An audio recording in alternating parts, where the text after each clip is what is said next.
শ্রমিকের পেটে লাথি মারা চলবে না, শ্রমিকের পেটে লাথি মারা চলবে না, আমাদের দাবি প্রিপেড মিটার প্রিপেড মিটার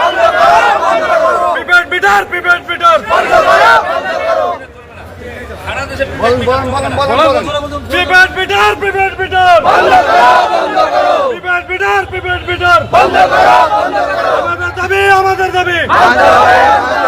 শ্রমিকের পেটে লাথি মারা চলবে না, শ্রমিকের পেটে লাথি মারা চলবে না,